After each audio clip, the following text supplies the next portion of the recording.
आज की वीडियो में हम समाजशास्त्र और अर्थशास्त्र के बीच में क्या संबंध है के विषय में अध्ययन करेंगे।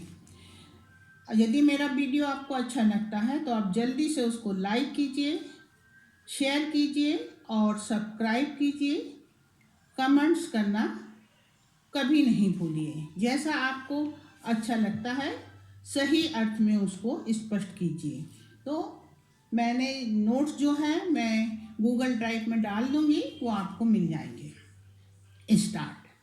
तो हम सब में पहले देखेंगे कि अर्थशास्त्र और समाजशास्त्र का विषय क्षेत्र क्या है, दोनों किस विषय का अध्ययन करते हैं। तो हम पाते हैं कि अर्थशास्त्र मनुष्य की आर्थिक क्रियाओं, वस्तुओं एवं सेवाओं के उत्पादन एवं वितरण का अध्ययन है। इसके द्वारा धन के उत्पादन एवं वितरण और उपभोग से संबंधित व्यक्ति के व्यवहार का अध्ययन किया जाता है। Economics is the social science that deals with factors of protection, consumption or goods and service or resource management। अब हम देखेंगे समाजशास्त्र का क्षेत्र क्या है।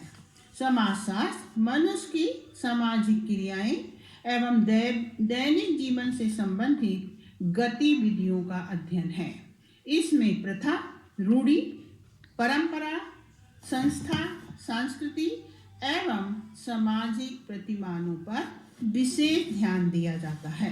Sociology is the study of human behaviours, development and how differ human society function under difference organisational. तो इस प्रकार हमने जो परिभाषाएं पढ़ी हैं, इन दोनों परिभाषाओं से ये स्पष्ट हो जाता है कि अर्थशास्त्र और समाजशास्त्र दोनों ही सामाजिक विज्ञान है। केवल इनके विषय क्षेत्र में मात्रा का अध्ययन है। एक मनुष्य की आर्थिक क्रिया का अध्ययन कराता है तो एक मनुष्य की सामाजिक क्रिया का अध्ययन कराता है। इसलिए इन दोनों में गहरा संबंध है, क्योंकि मानव जीवन के लिए अर्थ भी जरूरी है और जब अर्थ की आवश्यकता तब पड़ती है जब डिमांड होती है। तो डिमांड कौन करता है? सामाजिक जो आवश्यकताएं हैं वो मनुष्यों के द्वारा जिस चीज की डिमांड की जाती है उस चीज को पूरा करता है अर्थशास्त्र। तो आर्थिक जीवन की सामान्य दशाओं से संबंधित उन आर्थिक क्रियाओं का अध्ययन करता है। कौन करता है? अर्थशास्त्र। अर्थशास्त्र मनुष्य के सामान्य जीवन का अर्थ है जीवित रहने के लिए कपड़ा, मकान और रोटी की जो आवश्यकता होती है उन आवश्यकताओं को पूरा करने का के द्वारा की जाती है? आर्थिक क्रियाओं के द्वारा की जाती है, जिसका कि अध्ययन अर्थशास्त्र के अंतर्गत हम पाते हैं। तो इसका अर्थशास्त्र का उद्देश्य जो है केवल पहले भौतिक सुख ही नहीं है कि अर्थशास्त्र का उद्देश्य केवल व्यक्ति को भौतिक सुख ही प्रदान करना। पहले उसका उद्देश्य है समाज कल्याण करना, सामाजिक कल्याण कर लक्ष्य को प्राप्त करना। मीन्स व्यक्ति को जीवित रहने की जो आवश्यकताएं हैं उनको पूरा करना, जो समय के साथ साथ अलग अलग तरीके से अर्थशास्त्र में हम देखते हैं मनुष्य पूरा करता रहा है। तो सामाजिक आर्थिक परिस्थितियां जो हैं सदैव एक दूसरे से जुड़ी रहती हैं, जैसा मैंने आपको आगे समझाया। आरंभ में समाजशास्त्र का अध्ययन अर्थशास्त्र के अंतर्गत ही किया जाता था। विकास के साथ दोनों विज्ञान स्वतंत्र रूप से पृथक हो गए। यही कारण है कि महान अर्थशास्त्री समाजशास्त्री भी रहे हैं। महान अर्थशास्त्री समाजशास्त्री भी रहे हैं, जैसे Kant, Robert Owen, J S. Mill, Veblen, Marx, Mahatma Gandhi के नाम प्रमुख रूप से लिए जा सकते हैं।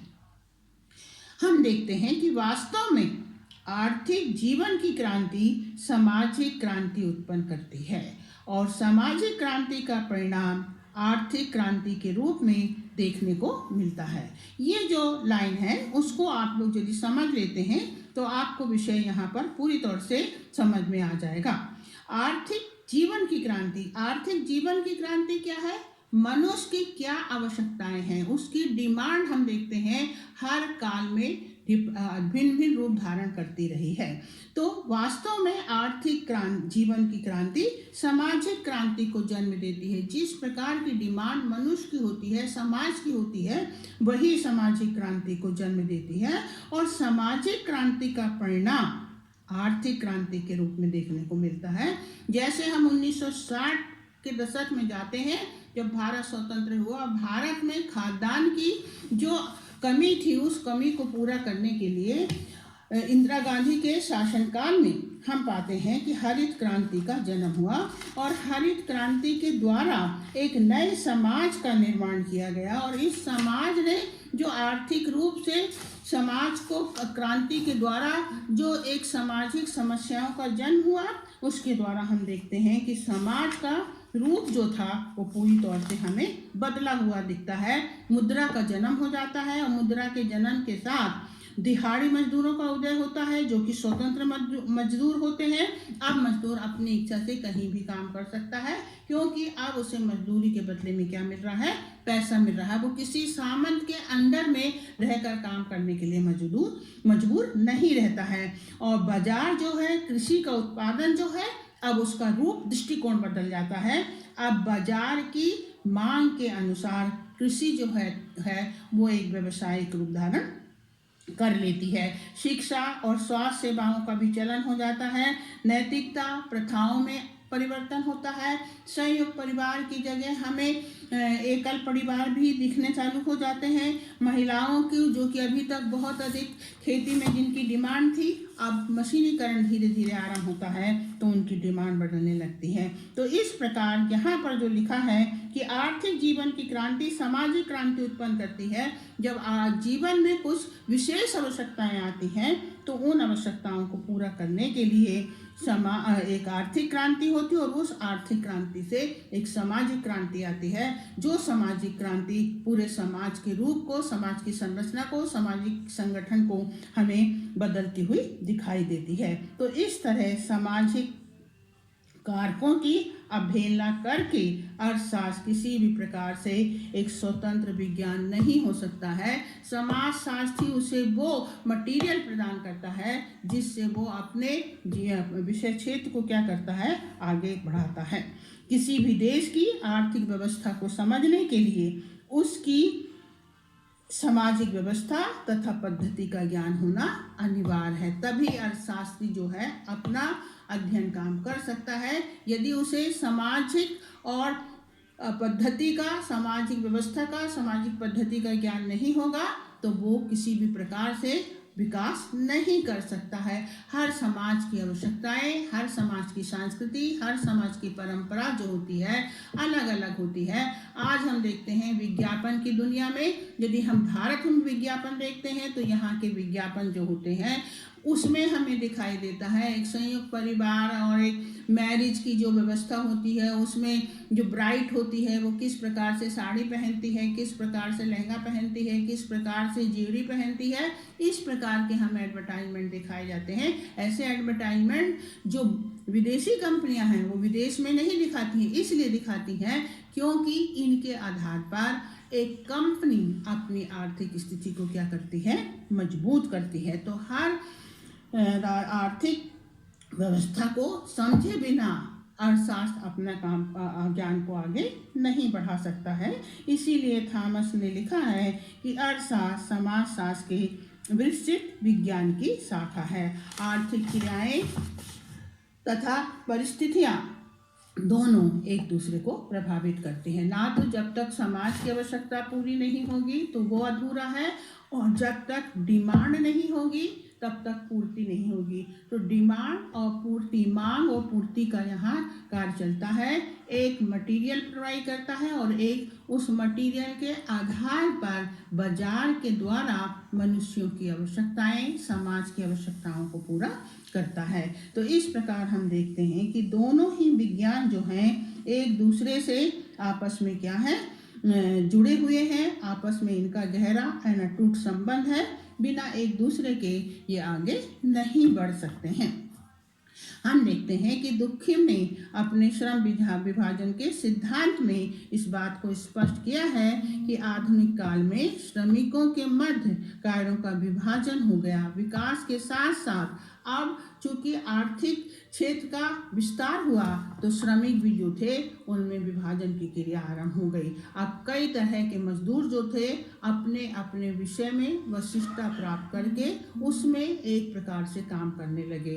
तो ऐसा पहले सोचा जा रहा था कि श्रम विभाजन से क्या होगा, समाज में एक प्रकार के तनाव उत्पन्न हो जाएगा, लोगों के बीच में दूरी आ जाएगी। किंतु इस व्यवस्था ने ये जो श्रम विभाजन का सिद्धांत दुखिम ने स्पष्ट किया है, उसने ये बताया है कि इस आर्थिक क्रिया के द्वारा जो बताए व्यक्ति एक दूसरे के ऊपर निर्भर हो गया तो उनमें तनाव की जगह क्या हुआ, दूरी की जगह क्या हुई, एकता स्थापित हो गई। अब हर व्यक्ति दूसरे व्यक्ति के ऊपर क्या हो गया, निर्भर हो गया। तो इस प्रकार से यहाँ दुखिम अपने सिद्धांत में कहता है कि समाज में जो भी होता है उससे क्या होती है, यदि आर्थिक व्यवस्था में विकास होता है तो उससे समाज में एकता ही उत्पन्न होती है।